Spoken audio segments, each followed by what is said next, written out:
The management game is experiencing a bit of a renaissance right now. With the likes of Jurassic World Evolution and 2 Points Hospital on the immediate horizon, now feels like the correctly scheduled time to create a neatly ordered list of the best management games you can play right now. New and old, good and evil, old and evil, they're all here waiting for you to direct them at maximum efficiency. Here are the top 10 management games on PC. They can be a ferocious pack. In a pattern that you're going to see repeated throughout this list, the best new management games improve on our old favourites. If you cut your society building teeth on various sim cities over the years, then Cities Skylines is the 21st century equivalent. Water pipes and electricity? Check. Transportation systems? Check.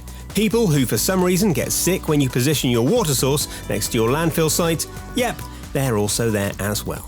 There's something innately satisfying about laying out your perfect grid-like towns, and like every SimCity ever, the better your urban sprawls get, the more ways you'll be able to enrich the lives of the people living there.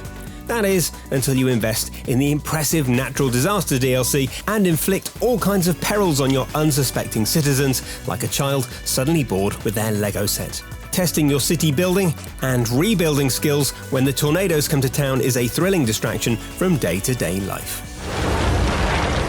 Managing your own prison might not be high on everyone's ideal job list, but that's what makes playing this sort of game interesting, something we've talked about in another vid. And Prison Architect's cheerful presentation makes for an enticing cartoon version of the penal system, even when you're doing stuff like building an execution chamber for a double murderer. But perhaps the most interesting thing about Prison Architect is that the people you're managing are only ever going to be so happy. No matter how nice your canteen is or how efficiently things run, they're still going to want to escape.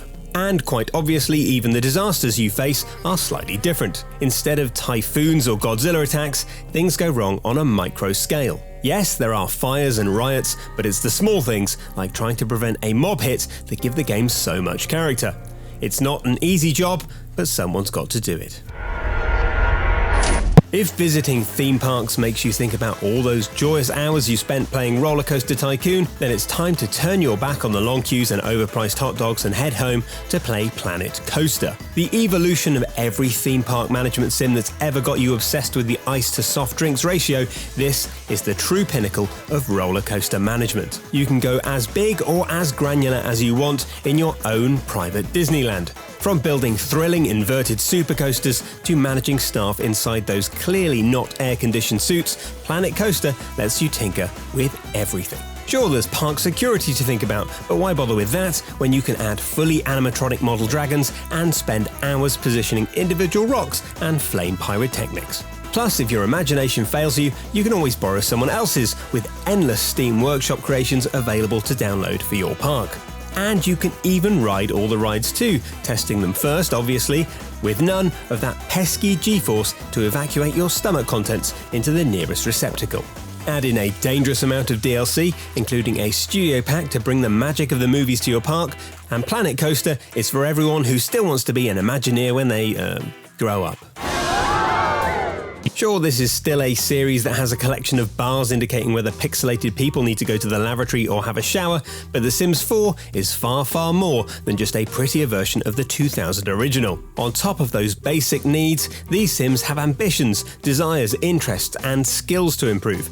Yes, Mortimer Goth, that definitely includes you.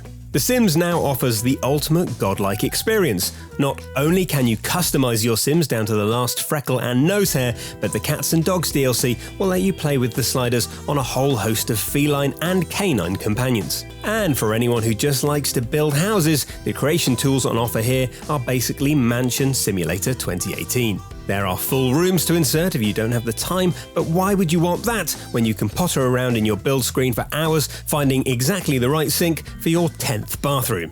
Chances are your Sims will completely ignore it all, but at least you know it's all perfect. Guys, could you just... never mind. Management and strategy games are often great at dark humour, and it doesn't get much darker than Tropico. Not aesthetically, obviously, it's one of the sunniest games available, but purely in terms of tone.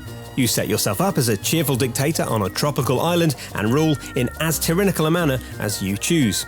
Along the way, you can pay money to cast off the yoke of British imperialism, side with the communists during the Cold War, and rig elections in your favour. And you'll want to do the last one too. Once you're ousted as leader, it's all over. It's a fascinating look at the lengths people will go to hold on to power, and a great test of your moral fortitude.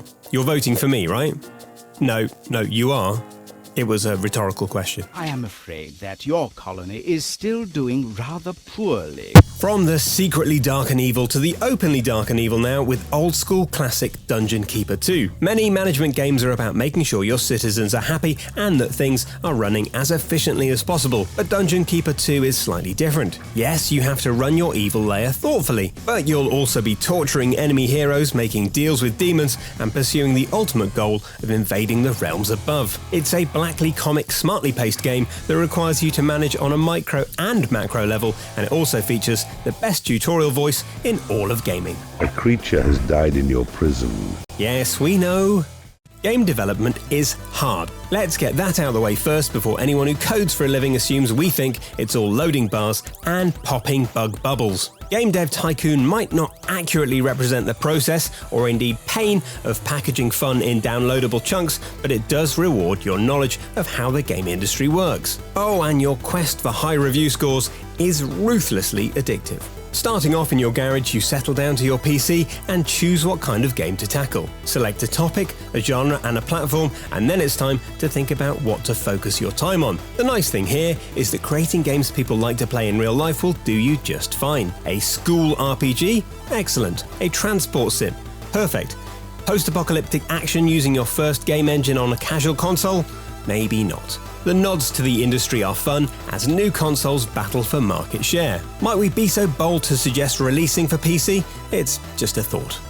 Whoever said life's a gas for the first time definitely wasn't talking about the still in early access Oxygen Not Included. But they could have been. The stress-filled management fest from Don't Starve Dev's Klee Entertainment is all about trying to make your asteroid colonists have enough air to live in the subterranean depths. On top of that, you'll need to find ways to keep your colonists stress-free, full of oxygen, and not cooking in their own juices when the heat gets a little too much. Like Wilson's adventures before, Oxygen Not Included is a constant fight for survival, but once again, Klee has built something dangerously compelling that's even exceptional when you're holding your own breath. And unlike the other games on this list, it encourages you to put colonists in hamster wheels to power devices. Yes, you probably are a monster if that doesn't make you feel exceptionally guilty. Spin, my pretties, spin! Frostpunk is the polar opposite of Tropico, almost literally. It's a bleak, brutal city management and strategy game set during a Victorian ice age, hence the punk bit in Frostpunk.